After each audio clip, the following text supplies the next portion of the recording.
Hello there, students. My name is Mr. Fleming. Thank you for joining me again on this journey that we have of online schooling. Um, in these next couple of weeks, we will be tackling the topic of surrealism. So for this project, I decided to give it the title Surrealism of Imagination and Dreamscapes, and there's a reason behind that.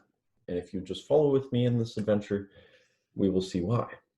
So the first question that you might have is, if it'll go to the next slide, what is surrealism?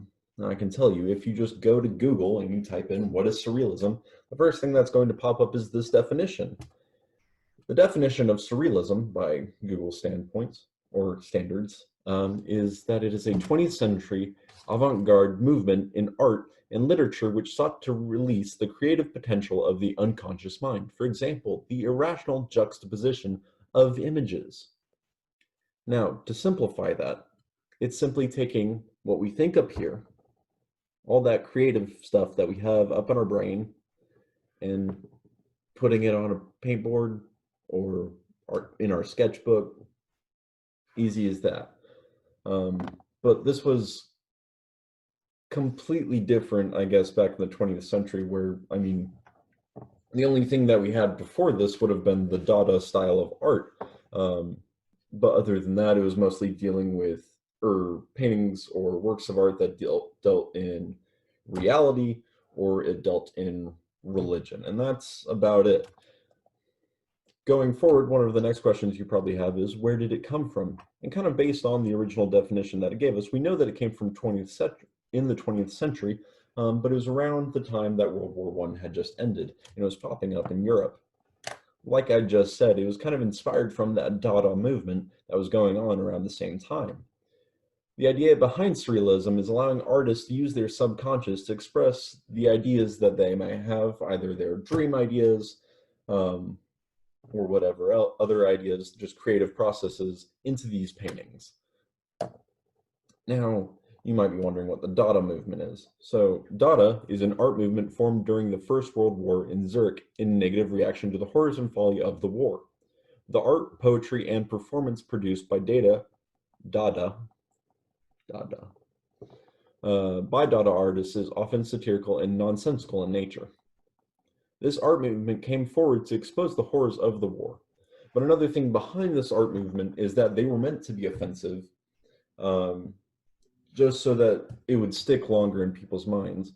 And these two images that I have off to the side are representations of what the Dada stuff used to be, or what it originally started as.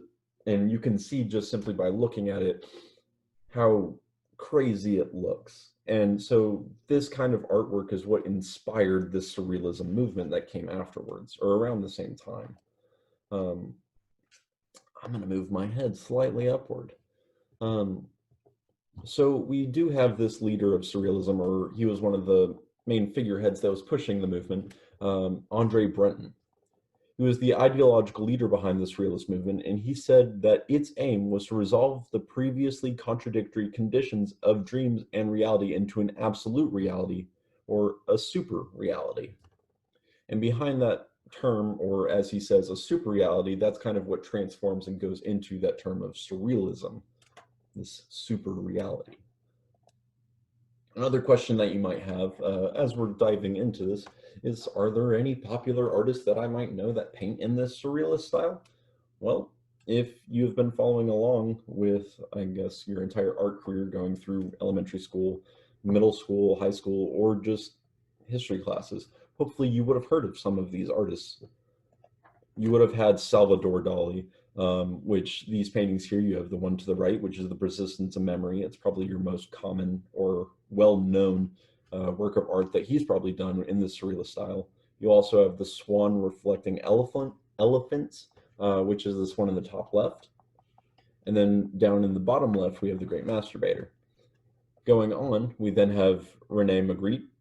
We have the Son of Man in the top left. Top right, we have the Lovers. In the bottom left, we have the Treachery of Images, goodness.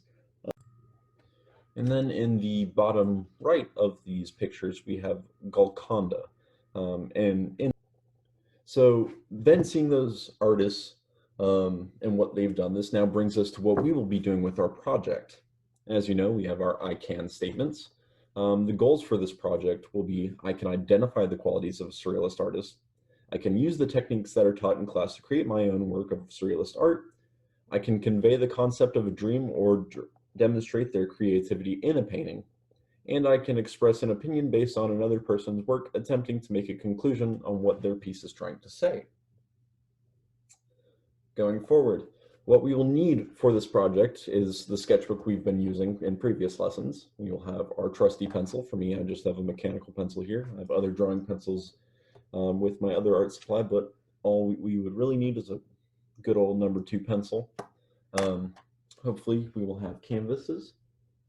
I have this simple one here. It's not too big, about the size of my face, maybe a little bigger. It's our painter's tape like we've used before in previous paintings, our acrylic paint brushes, and then we will be using paper towels and water whenever we need to wash our brushes off, switching from color to color. And we also don't want to let those brushes get ruined. So from here, like what I said, we need our sketchbooks. So for me, I have my good old sketchbook here. What I want you guys to do within your sketchbooks is to brainstorm up a couple ideas, taking these dreams or possible ideas that you've had in terms of creative, I guess, outreaches. I want you to sketch out some of these ideas, and then I want you to then take those ideas. You're going to message them out to your other students if you can, or even try to email me some of those images, and we'll go over those images together. We'll find the best one that we think is best for you compositionally, using the elements and principles of design that we've kind of done before, in terms of like balance and figuring out how the whole piece just works together. And then from there, we will then transition that image over to the canvas board. So I already went ahead and did my pre-sketches. And within that sketch, I went ahead and did something like this. So in here, it's just a pretty simple, straightforward image. This is just a dream that I used to have, and it doesn't necessarily have to be a dream that you can use, but I would encourage it. It's already up in your memory. You can just flop that right on the page. So here in the picture itself, you see this picture of this huge hand raising up out of these clouds, or at least I tried to demonstrate these clouds, lifting up this dude. And this dude has a little bird coming down to him, and he's got a branch. It's just handing off to the dude. Got the sun up here. It's a basis for the image. Pretty easy. So with this, once you finally get your composition settled and then you're ready to move on to the painting process, you're then going to take your trusty canvas board, or painter's tape, that you should have a border that will be going along the edges. Just put a single strip of tape right there, there, there, there. Once you get all that paint on, or painter's tape on, we'll have this nice outline that we're going to use as our final border. So whenever we finish painting our final piece, we'll be able to take that off and have these nice crisp edges, or hopefully nice and crisp edges, that we'll be able to frame our artwork with. At this point, once you have it cropped out like this, I would then suggest taking that fantastic #2 pencil that you used earlier to make your sketches, and we are then going to take that and start sketching away on our canvas board.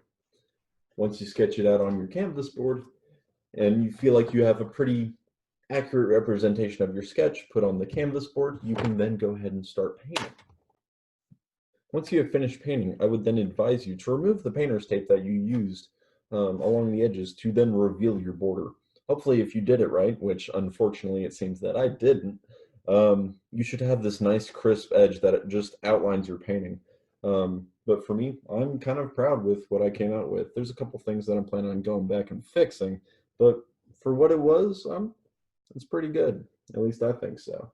I was able to accurately, I feel like accurately, transfer what I had on the sketch paper onto this canvas board. I have my hand here, the one that was originally lifting up the character. I have my person here. I decided compositionally it'd be better to move the sun from up here back behind it to then illuminate the hand and give a little more of a presence to the figure himself, but we still have this bird a little bit bigger this time, to bring a little more attention to the figure itself. I had a lot of fun with this project, and I hope you did too. If you have any questions, feel free to comment down below or send an email out to me. and I'll get back to that as soon as I can. I really hope you guys can take the time that you need to work on this project and have as much fun with it as I did. Until next time, my name is Mr. Fleming, and I will see you guys whenever I post my next video.